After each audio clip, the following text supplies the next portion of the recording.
에베소서 5장 15절에서 18절의 말씀을 가지고 왜 성령으로 살아야 합니까? 라는 제목으로 은혜를 나누기를 원합니다.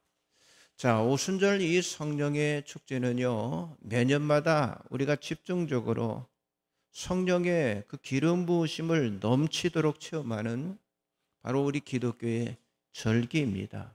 우리는 이미 3번에 걸쳐서 성령의 일하심에 대해서 하나님의 말씀을 살펴보았습니다. 그러나 우리가 성령에 대해서 배우고 또 들어도요, 우리 각자가, 우리 자신이 이 성령을 경험하지 못하면요, 단지 성령의 지식으로만 우리가 풍부할 뿐입니다. 그러나 우리 자신이 성령을 어떤 의미에서든지 새롭게 능력으로 체험이 되어진다면 우리 자신의 인생과 우리 자신의 삶에 크고 놀라운 충격과 변화가 일어나게 된다고 하는 거예요. 자, 여러분, 신앙은요, 간접적 경험을 직접적 경험으로 전환시키는 과정에 달려 있다, 이렇게 말할 수 있어요. 자, 오늘은 이런 질문으로 오늘 말씀을 시작하겠는데요. 왜 우리는 성령으로 살아야 합니까? 자, 이 질문은요, 우리들이 성령으로 살지 않으면 위험하다고 하는 성경의 이 경고의 말씀까지 포함하고 있는데, 자, 성령의 거함과 성령의 떠남에 따라서 나의 운명이 죽을 수도 있고 살 수도 있다고 하는 그런 의미있죠.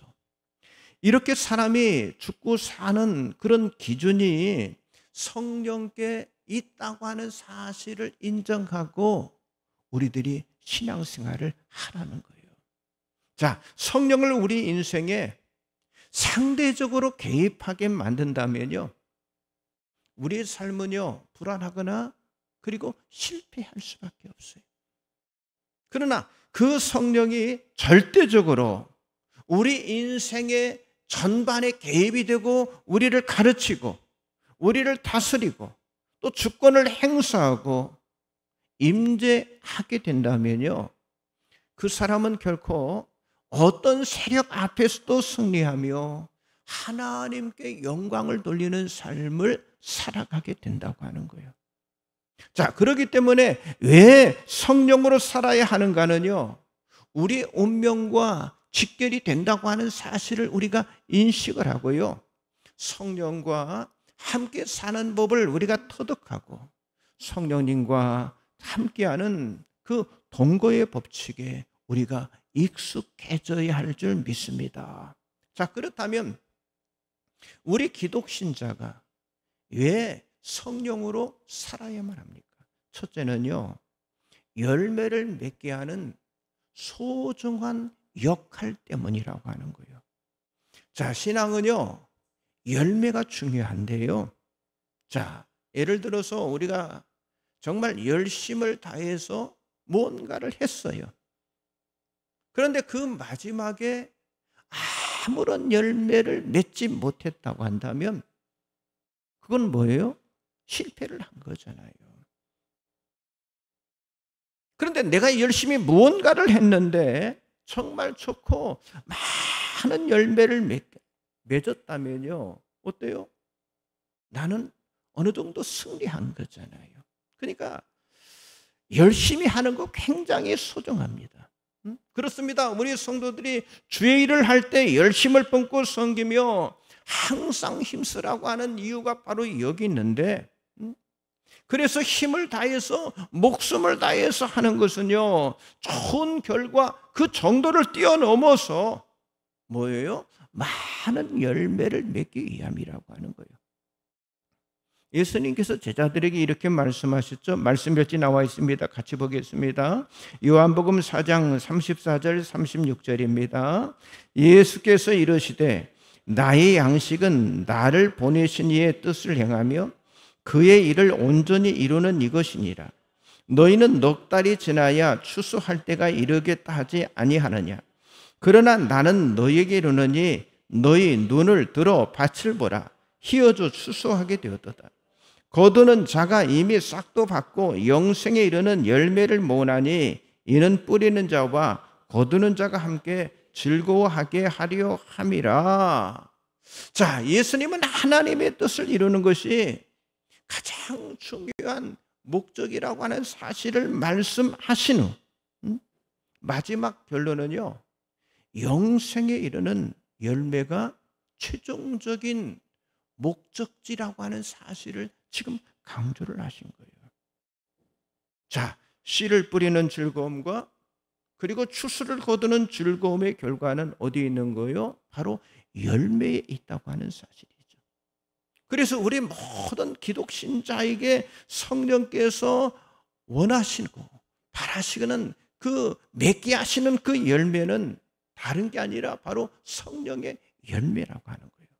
사랑과 희락과 화평과 오래 참음과 자비와 양성과 충성과 온유, 절제, 이 9가지 열매라고 하는 거예요.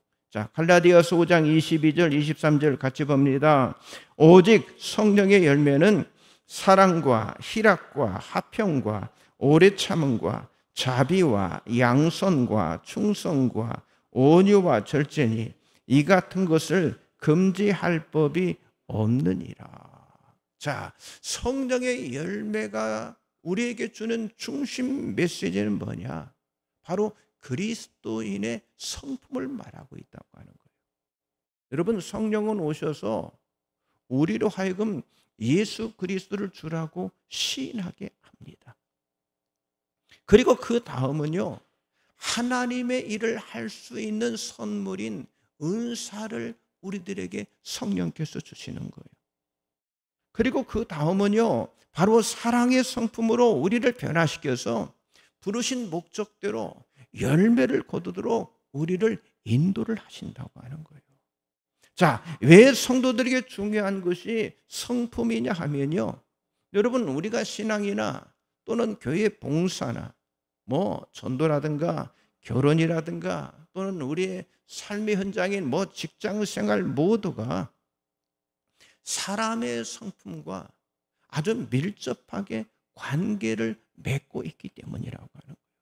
그러니까 성품이나 성격이 좋지 않은 사람, 다시 말해서 예수 그리스도의 성품을 담지 않는 그 사람은요, 결국 자신의 성품 때문에 어떤 일을 망치게 되는데, 그러니까 사람의 성격은요, 누구에게나 사실은 좋은 면보다는요, 나쁜 면이 훨씬 많습니다.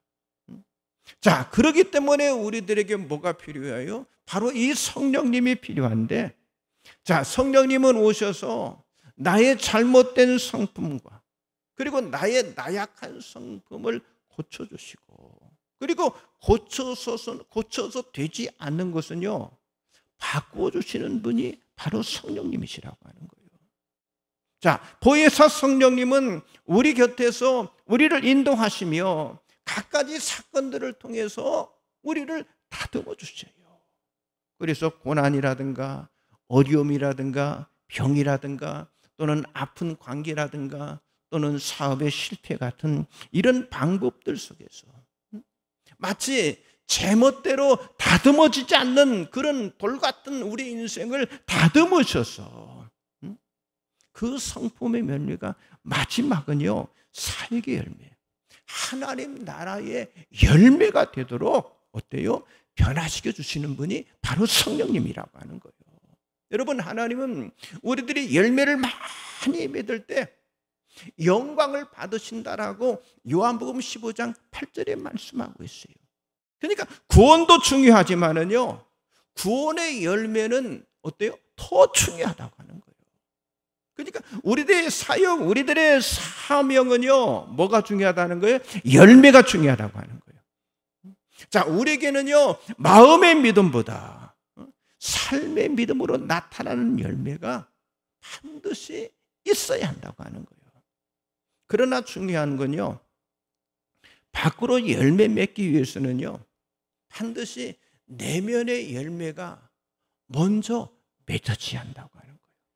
그게 뭐예요? 바로 성령님의 역사인 줄 믿습니다. 그러니까 성령님이 하시는 일은요, 모든 것에 열매를 맺게 하시는 거예요. 여러분, 우리들이 만일 열매가 없이 살아가고 있다면 내 자신을 돌아보겠죠. 정말 내 안에 어떤 열매가 조금이라도 맺어질 수 있는가를 보면 아는 거예요. 여러분, 사도 바울이 의도하는 성령의 열매에서 우리가 놓치지 않아야 할 중요한 것이 있는데요. 자, 조금 전에 봤던 9가지 열매를 봤어요. 여러분, 이 9가지 열매는 어떤 숫자가 중요하거나 어떤 개수가 중요하다고 하는 걸 나타낸 말이 아닙니다. 정말 중요한 것은 열매라고 하는 거예요. 그래서 숫자를 채우는 식으로 9가지를 나열하는 것은요, 별로 이게 의미가 없다고 하는 거예요. 그런데 그 9가지 중에서 한 가지라도 열매를 맺는 열정, 한 가지라도 열매를 맺는 결과가 굉장히 중요한 게, 예를 들어서 성령에 의해서 맺어진 사랑의 열매라도 제대로 맺으면 나머지 8가지가 부족해도요, 그 사람은 삶의 현장에서 욕을 먹지 않는다고 하는 사실이죠. 그런데 한 가지도 열매까지 우리가 갖지 못하기 때문에, 한 가지 그 열매를 갖지 못하기 때문에 우리가 문제가 되는 거예요. 사실 9가지 열매를 맺는다고 하는 건요, 그렇잖아요. 얼마나 우리에게 벅찬 일입니까? 그러나 한 가지씩 열매 맺는 훈련을 하게 되면요, 어느 순간에 그 열매의 수는 늘어날 수가 있다고 하는 거예요. 여러분, 성령님의 주 사역은요, 열매를 맺게 하는 것이지 열매에 대한 많은 정보를 우리들에게 주는 것이 아니라고 하는 거예요. 그래서 이제부터 성령의 9가지 열매로 나타나는, 여러분, 성령의 그 성품 가운데 그 성품을 만들어가는 여러분들이 돼야 하는데, 자, 9가지를 잠깐 한번 설명하겠습니다. 첫째는 사랑의 성품이라고 그랬어요.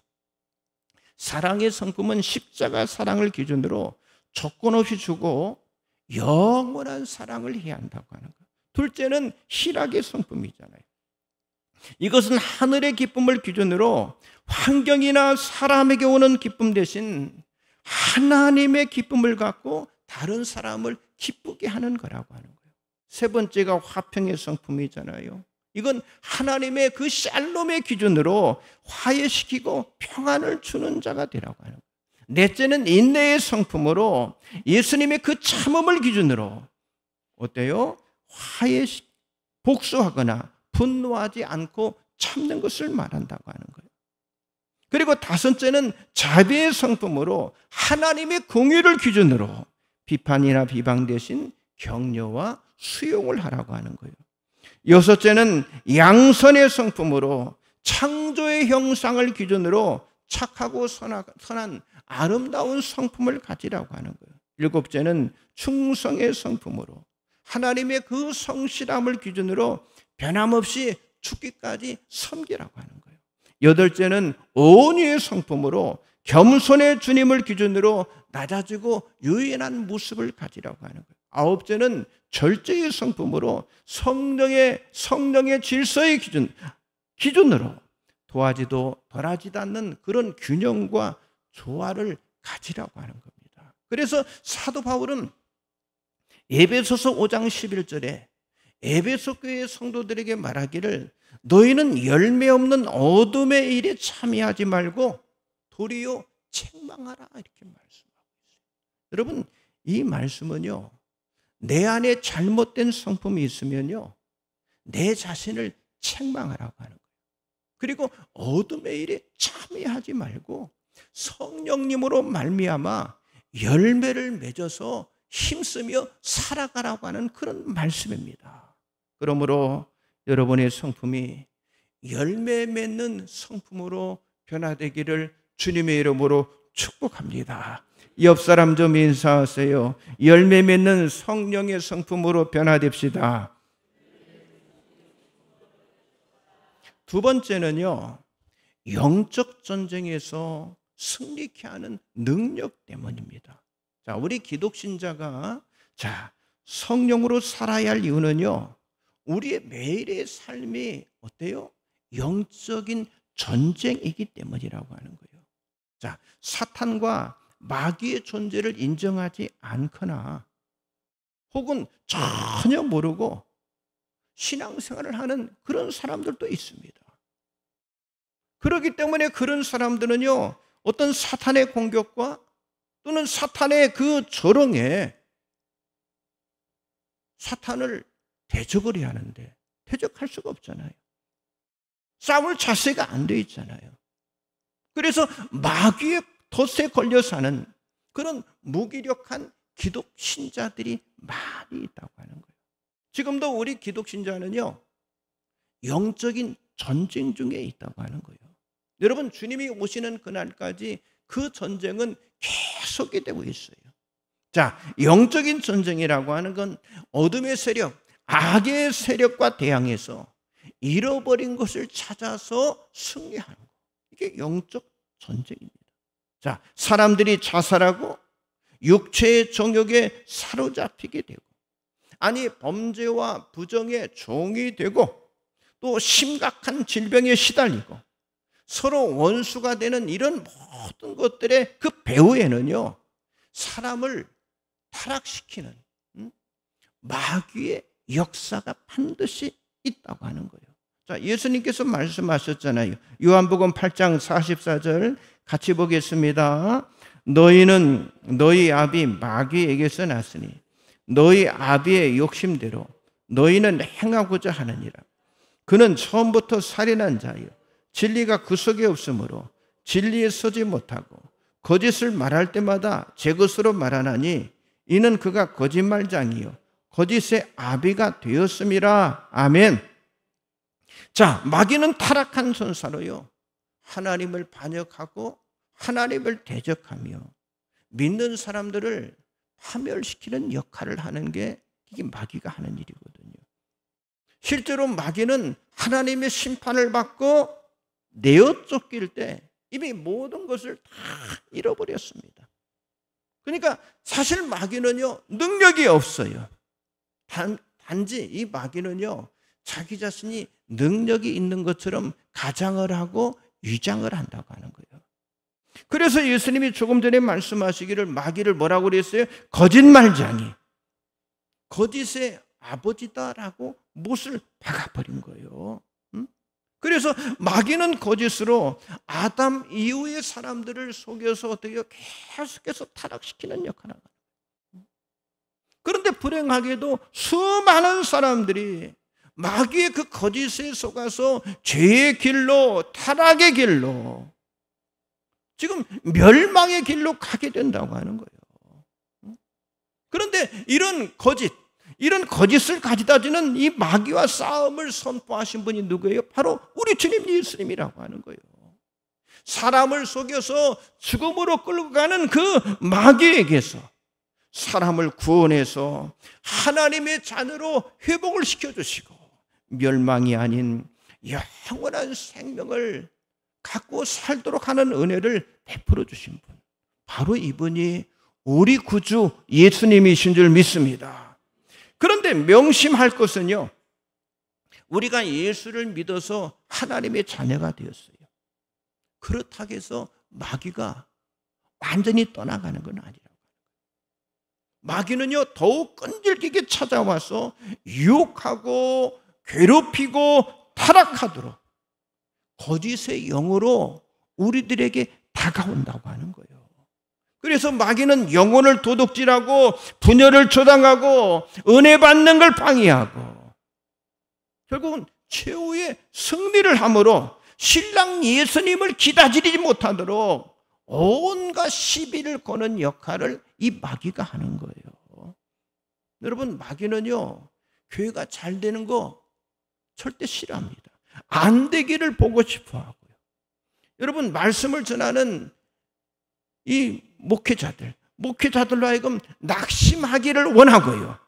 아니, 교회가 갈라서고 서로 원수가 되어서 각각 가지 어떤 문제에 시달리게 만듦을 통해서 결국 하나님을 향하는 믿음을 포기하도록 그렇게 바라는 것이 마귀가 하는 일이라고 하는 거예요. 자, 그렇다면 무엇으로 우리가 그 마귀와의 싸움에서 이길 수가 있냐고 하는 거예요. 여러분, 야고 사도의 말씀이잖아요. 마귀를 대적하라, 그리하면 너희를 피하리라 그랬어요. 자, 베드로의 사도의 말씀입니다. 근신하라, 깨어라.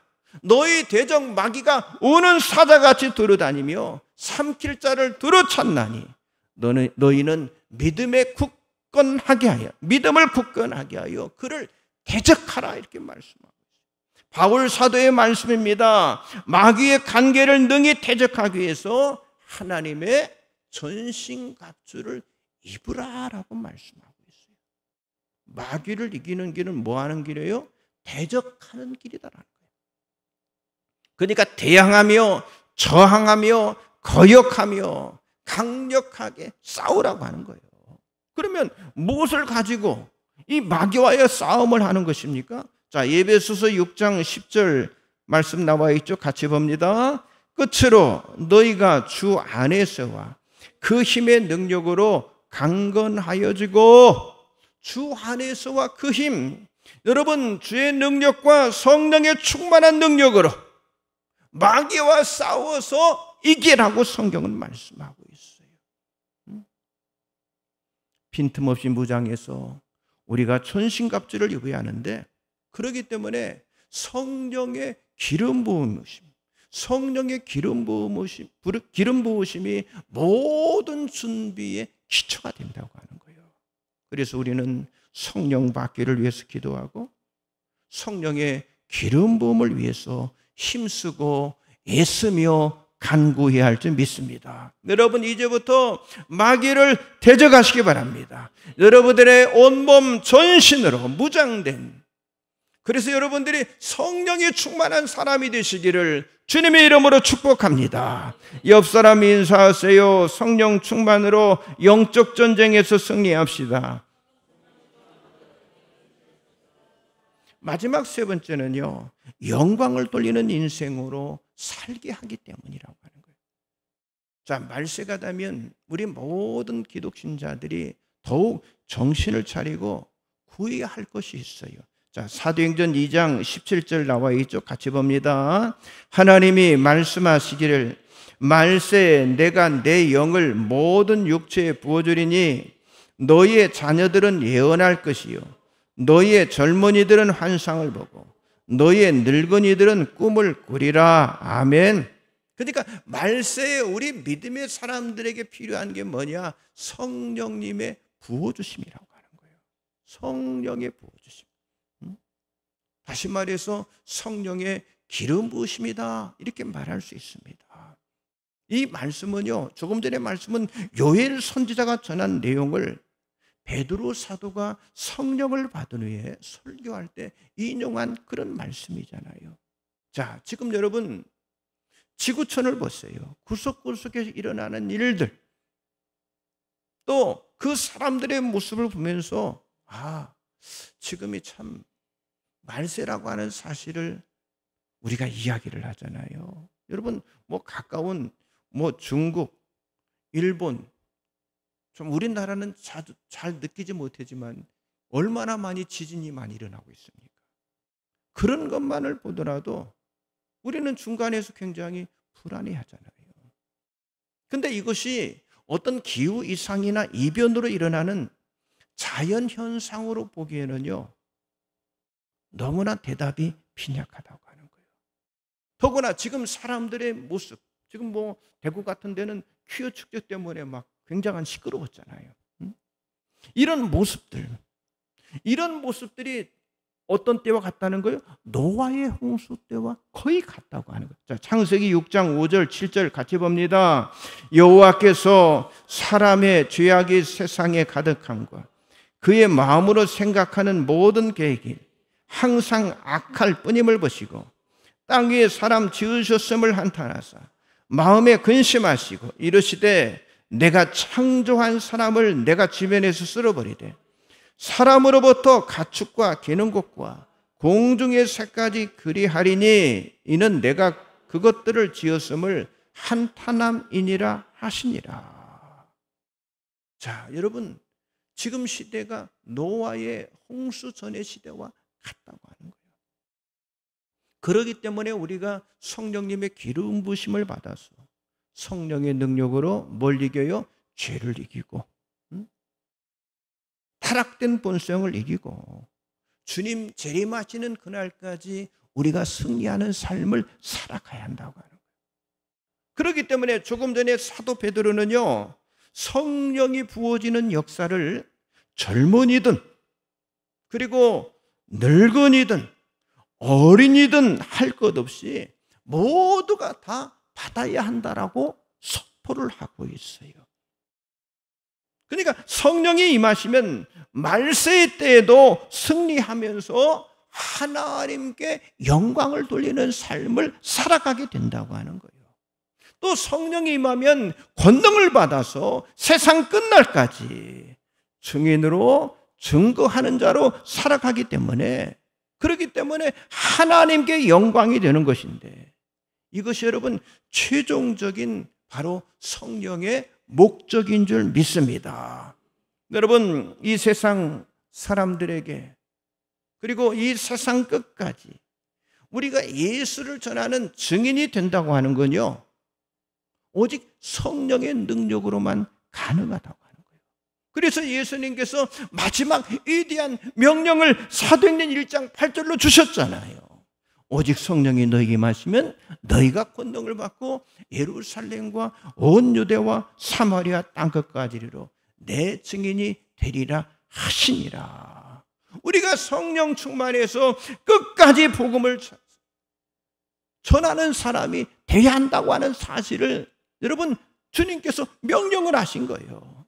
그런데 성령의 능력으로 하지 않으면 오래 갈 수가 없어요. 증인되는 것도 성령의 능력으로 하지 않으면 조금 하다가 포기할 수밖에 없다고 하는 거예요. 여러분, 마가복음 2장에 보면 하나님께 영광을 돌리는 아주 극적인 충격을 주는 그런 내용이 나타나 있어요. 예수님께서 가버나움의 한 집에서 중풍병자를 낫게 하신 그런 장면인데, 자, 중풍병자를 데리고 온 내 친구들은요, 이미 소문을 듣고 가득 메워진 사람들 인해서 예수님 앞에 이 중풍병자를 데리고 갈 수가 없었어요. 그들이 어떻게 했어요? 지붕을 뚫고 예수님 앞에 침상을 내렸잖아요. 그때 예수님은 한마디로 죄 사함을 받으라고 하면서 고쳐주시면서, 그때 뭡니까? 이 중풍병자는요, 자신이 누워있던 상을 들고 나가는 그런 모습을요, 주변에 있는 사람들이 다 보게 되잖아요. 그러니까 예수님의 말 한마디에 이 중풍병자가 일어서서 걷는 거예요. 그걸 본 사람들이 이렇게 말합니다. 나와 있죠. 마가복음 2장 12절 나와 있습니다. 같이 보겠습니다. 그가 일어나 그 상을 가지고 모든 사람 앞에서 나가거늘 그들이 다 놀라 하나님께 영광을 돌리며 이르되 우리가 이런 일을 도무지 보지 못하였다 하더라. 자, 거기에 모였던 사람들이 어때요? 하나님께 영광을 돌린 거예요. 여러분, 이 모습이 바로 교회의 모습이 되어져야 할 줄 믿습니다. 여러분, 우리 교회가 앞으로 바라는 소원은요, 놀라운 일들이 매주일마다 일어나고, 그런데 그게 뭐예요? 죄사함을 받으면서 그리고 치유를 받는 사람들이 하나님 앞에 영광을 돌리며, 그리고 그것을 바라보는 우리 모두가 다 고백하는 그 말들이, 아, 이런 일은 우리가 도무지 보지 못하였다라고 감사하는 교회가 되어야 한다고 하는 거예요. 여러분, 이것은 우리가 성령으로 충만하면 얼마든지 일어날 수가 있고 얼마든지 할 수 있는 일이라고 하는 거예요. 왜냐? 성령 충만하면요, 권세와 능력이 나타나기 때문에 그런 일들이 일어날 수 있다고 하는 거예요. 자, 오늘 본문 에베소서 5장 16절 18절의 말씀을 다시 한번 봅니다. 세월을 아끼라. 때가 악하니라. 그러므로 어리석은 자가 되지 말고 오직 주의 뜻이 무엇인가 이해하라.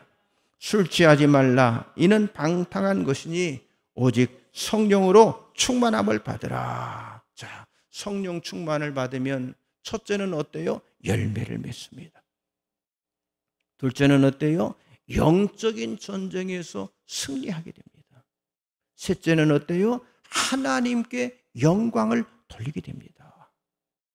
여러분, 우리는 오늘 이 말씀을 듣고 우리가 다 같이 이렇게 선포를, 저를 따라서 한번 하세요. 주여 성령으로 충만케 하옵소서. 성령의 능력으로만 살게 하옵소서. 여러분 모두가 다 성령으로 충만해지고 성령의 능력으로 살아가는 여러분들이 다 되시기를 주님의 이름으로 간절히 축복합니다. 기도하겠습니다. 전능하신 하나님 감사합니다. 사도행전 교회가 가졌던